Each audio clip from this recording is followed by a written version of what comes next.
Let's move on to main topic number 2, shall we? And our second main topic today gets submitted to us by Geeky Gator, who writes in, "Hey, John and crew. A set photo of the main cast in the upcoming Avatar sequels was released online, and both the image and caption seem to suggest a good majority of the movie and acting takes place underwater. Erin has talked about how water scenes can be hard before on the show. How exactly can these actors act while underwater?" All right, thanks a lot for writing that in, man. And yes, Avatar 2, the movie that has been delayed more times than New Mutants, which we'll get to in just a little bit, they're still putting out stuff. I mean, we've seen recently, even during the lockdown, they've been releasing some behind the scenes photos, keeping everybody, reminding everybody, hey guys, Avatar 2 is coming. Now, we've also known for a while that Avatar 2 was going to feature a lot of the underwater parts of the world, right? We've known that, but it sounds like it's going to be even more prevalent than we thought. This picture was something the Avatar official Twitter put out. And of course, in the water there, you can see Sam Worthington and Cliff Curtis, who I'm really becoming a big fan of Cliff Curtis, actually. Kate Winslet, Zoe Saldana, all there under the water with what looks like, you know what that looks like on the surface of the water?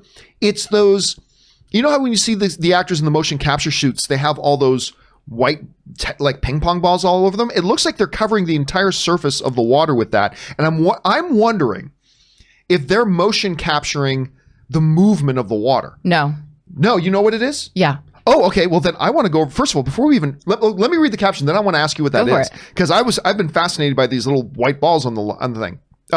From the set of the sequel, Zoe Saldana, Sam Worthington, Kate Winslet, and Cliff Curtis take a break from underwater performance capture for a quick photo. Fun fact, much of the performance capture took place in this 900,000 gallon tank built specifically for the sequels. Okay, I'm going to be completely sidetracked until I know what this is. That's okay. What are those white balls? So the white balls are actually it's something that James Cameron and his crew came up with, not on this, but on another project.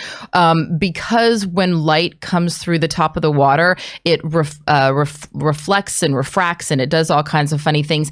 It makes whatever you're filming underwater obscured, and you don't get an actual real visual.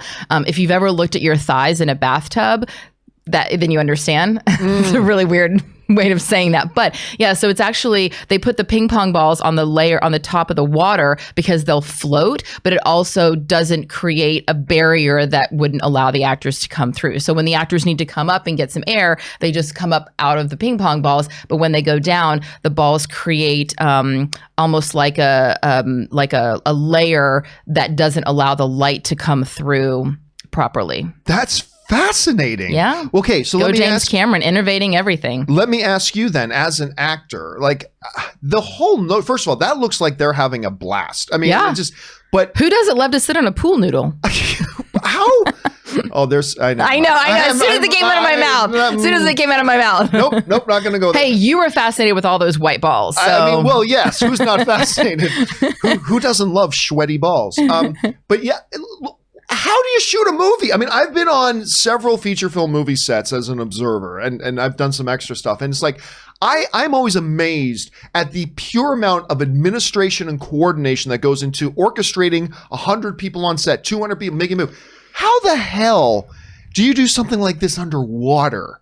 Like what kind of additional challenges does that add to trying to do something like that, Erin? Well, okay, first, I'm just going to preface this by saying, I get it.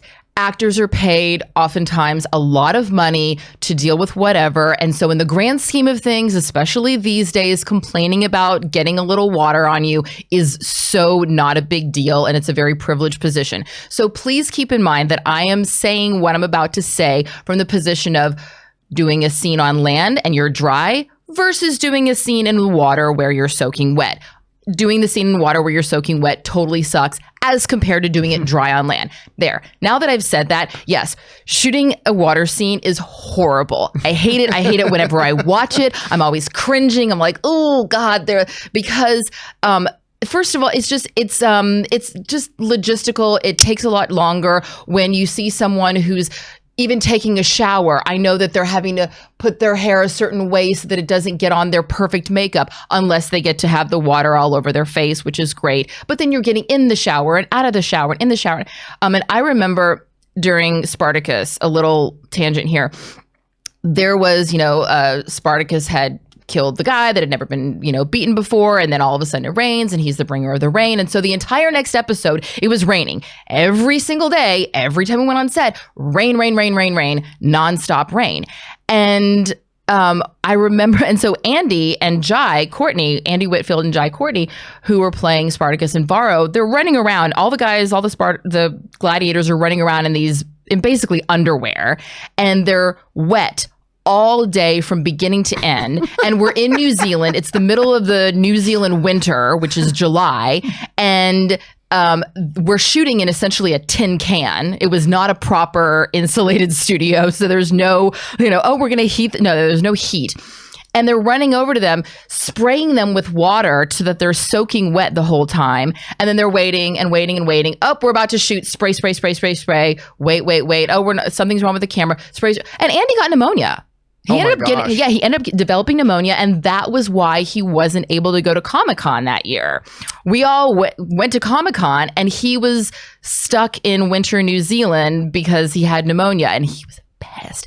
But I remember just like having to constantly be wet and cold, and your clothes are clinging to you. In Bitch Slap, we had that like super sexy water fight scene, which was basically like when you're on camera, like, don't slash me with the water. And then we'd have to run over and somebody's filling up buckets. We're like, getting the bucket. So not sexy. And then, it's just, it is very challenging to just act natural when you're in a very unnatural state. The thing about James Cameron, which I did some reading on this and I loved, is he's actually with the kids, with all the actors, they did 6 months of water training prior to starting the film. So now they can hold their breath, up to 2 to 4 minutes, which is a long time to hold your breath if you've ever tried it, and especially to be underwater. But, just being able to open your eyes underwater, that's an uncomfortable feeling. You get used to it.